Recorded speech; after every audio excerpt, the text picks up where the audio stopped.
పేదల సమస్యలు అర్థం చేసుకున్న కూటమి ప్రభుత్వంలో ప్రజా సంక్షేమ అభివృద్ధి పథకాలను అమలు చేసేందుకు ముఖ్యమంత్రి నారా చంద్రబాబు నాయుడు, ఉప ముఖ్యమంత్రి పవన్ కళ్యాణ్ నిరంతరం కృషి చేస్తున్నారని రాష్ట్ర తెదేపా అధ్యక్షుడు ఎమ్మెల్యే పల్లా శ్రీనివాసరావు అన్నారు. దీపం 2 పథకం అమలు ద్వారా పేద మహిళలకు భరోసా కల్పించేలా సంవత్సరానికి 3 ఉచిత సిలిండర్లు అందజేయడం ఎంతో సంతోషంగా ఉందన్నారు. గాజువాక పౌర సరఫరాల శాఖ సర్కిల్ 3 కార్యాలయంలో పథకం లబ్ధిదారులకు గ్యాస్ సిలిండర్లను పంపిణీ చేశారు. ముఖ్య అతిథిగా పల్లా పాల్గొని మాట్లాడారు. గత ప్రభుత్వం రాష్ట్రాన్ని అప్పుల ఊబిలోకి నెట్టేసిందన్నారు. ఆర్థికంగా ఎన్నో ఇబ్బందులు ఉన్నప్పటికీ పేద మహిళల కష్టాలు తీర్చేందుకు దీపం 2 పథకం కింద సంవత్సరానికి ఉచితంగా 3 సిలిండర్లు సీఎం చంద్రబాబు అందజేస్తున్నారని చెప్పారు. ఈ కార్యక్రమంలో DSO Bhaskar Rao, ASO Krishna, corporator Palla Srinivas, నియోజకవర్గ సమన్వయకర్త ప్రసాద్ల శ్రీనివాస్, మాజీ కార్పొరేటర్ మొహమ్మద్ రఫీ, వార్డు అధ్యక్షుడు గోమాడ వాసు, ముర్తాజా, లంకా లత, ఆఫీస్ నాగేశ్వరరావు, శివ తదితరులు పాల్గొన్నారు. ఎందుకంటే గతంలో మహిళలు చాలా ఇబ్బంది పడుతున్నారు. వంట చేయాలన్నా చాలా సమయం పడుతుంది. ఆ పొగతోని అనేక రకాల వ్యాధులు వస్తున్నాయని చెప్పి ఆ టైంలో తెలుగుదేశం పార్టీ జాతీయ అధ్యక్షుడు నారా చంద్రబాబు నాయుడు గారు మరి ఆలోచించి మహిళలకు దీపం పథకం ద్వారా ఉచిత సిలిండర్లు ఇవ్వడం, దాంతో పాటు స్టవ్ కూడా ఉచితంగా ఇవ్వడం అప్పుడే ప్రారంభించారు.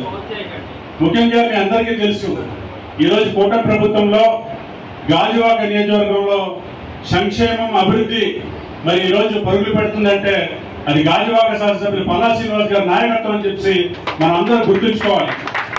ఎందుకంటే గాజువాక ప్రజల గురించి ఎక్కువగా ఇప్పటివరకు చేసిన శాసనసభ్యులు కాకుండా పల్లా శ్రీనివాస్ గారి నాయకత్వంలో హౌస్ కమిటీ కానీ, స్టీల్ ప్లాంట్ పరిరక్షణ కానీ, పోర్టు కానీ, దాంతో పాటు అనేక సంక్షేమ కార్యక్రమాలు, అభివృద్ధి కార్యక్రమాలు గాజువాక రూపురేఖలు మారబోతున్నాయి.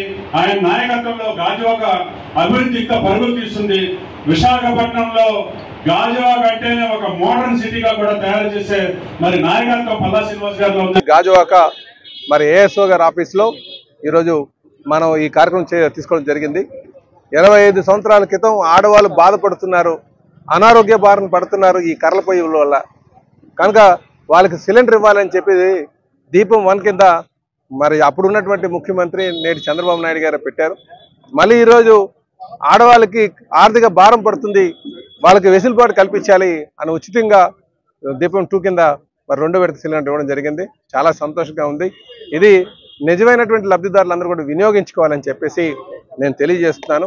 దీనివల్ల ఆరోగ్యం కాపాడుకోవడం కూడా ఆస్కారం ఉంటుంది, కొంత వెసులుబాటు కూడా ఉంటుందని చెప్పి తెలియజేస్తూ ఇందులో పాల్గొన్నటువంటి అందరికీ కూడా డిఎస్ఓ గారికి, ఏఎస్ఓ గారికి, అందరూ కూడా మా నాయకులందరూ కూడా నేను పేరు పేరున నమస్కారం తెలియజేసుకుంటాను.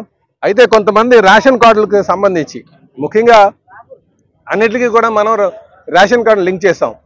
ఈ రేషన్ కార్డులో గతంలో 6 స్టెప్ వెరిఫికేషన్ కింద మరి కొన్ని తొలగించడం జరిగింది. అది ఇప్పుడు ఉన్నటువంటి ఆర్థిక పరిస్థితి వల్ల కొంచెం జాగ్రత్తగా ఒక్కొక్కటి కూడా కరెక్ట్ చేస్తున్నాం.